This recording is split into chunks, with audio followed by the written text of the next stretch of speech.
Many consider the Florida Everglades to be the last remaining true wilderness area in the entire United States. That's right. It was one of the last regions in the country to be developed, but today the pressures of human encroachment have caught up with it. For Florida's wildlife, it's a scary time, but thanks to the efforts of a whole army of people, that tide is starting to turn slowly but surely. It's 5 p.m. in the Florida Keys, but for biologist Mike Cherkis, there's no time to relax. All right, let's do it. Let's go. Tonight, he's on the hunt for one of Florida's most elusive and endangered creatures. This is the American crocodile.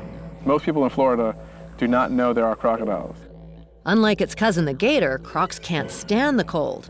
Even in sunny Florida, they live only at the very southern tip. But thanks to humans, that small range has gotten even smaller. The American crocodile was declared endangered in 1975, and at that point, there were less than a dozen nests and only a couple hundred animals. Yeah, the nest is right there. Crocs lay their eggs in the sand close to the shore, prime real estate on Florida's south coast. All right, let's go check the nest, see if anything's happened. For more than a decade, Mike's been scouring what's left of the area's wild beaches, many of which are now heavily protected. Well, the nest hatched. Let's see, so far I have 3 eggs. Every hatched egg is a promising sight, but over the years, the crocs have lost a lot more than just land.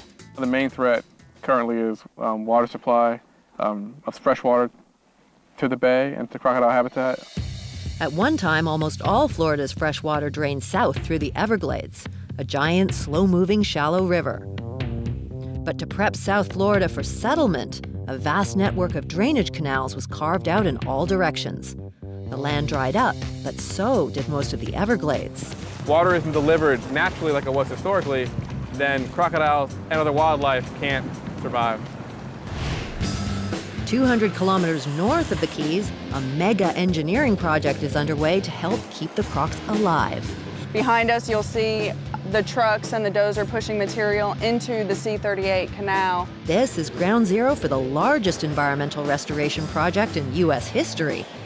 A $12 billion plan to bring the Everglades back, and it all begins at the Kissimmee River, the very start of the entire Everglades watershed. Here's the meandering Kissimmee River that we're restoring. Smack dab in central Florida, the Kissimmee River once meandered for over 160 kilometers, with massive floodplains stretching 3 kilometers across. Paradise for wildlife, but not for the river's new neighbors.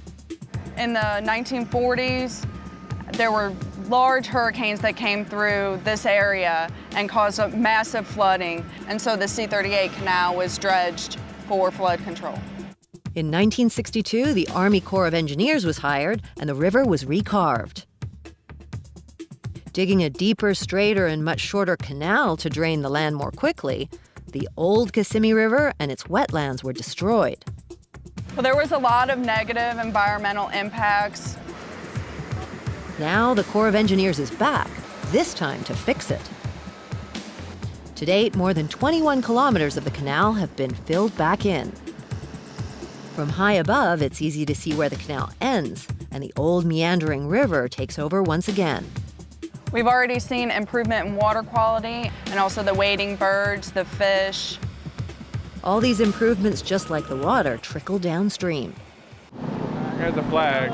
Although he's far away, Mike is paying close attention.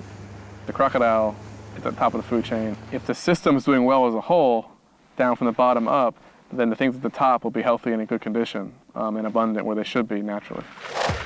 Between the Kissimmee and the Keys, more than 60 other restoration projects are planned to get the Everglades flowing again.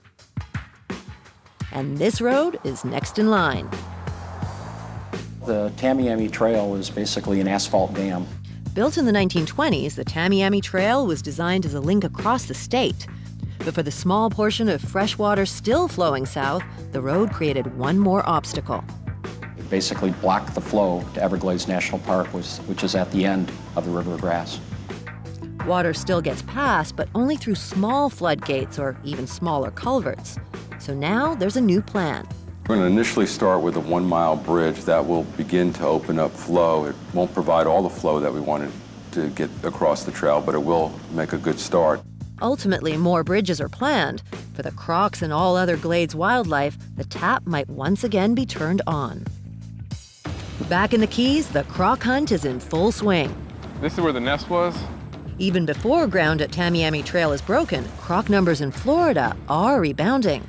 I've seen numbers over more than quadruple and seeing more crocodiles in more places than we ever did.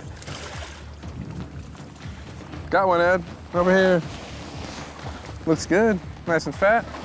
Let's go back to the boat. Every new baby found gets measured, weighed, 57 grams. and finally marked by small-scale clippings that will stay with them for life. In the future, if we recapture one of these crocodiles, we'll know what nest it came from, so we can track movements, like how far it moved over the course of its life. Growth rates and condition, body condition, which is based on measurements we took, can be related to environmental factors over time. And so we can kind of relate the health of the crocodile back to the health of the environment. For the Everglades, the road to recovery will be a long one, and much has already been lost for good. All right, well, we'll put them back in the pond where we got them. But for Mike and his crocodiles, it's nice to see there's still hope. It's exciting to see that all the monitoring, all the management, all the other efforts that have been put towards crocodiles over the years has been successful.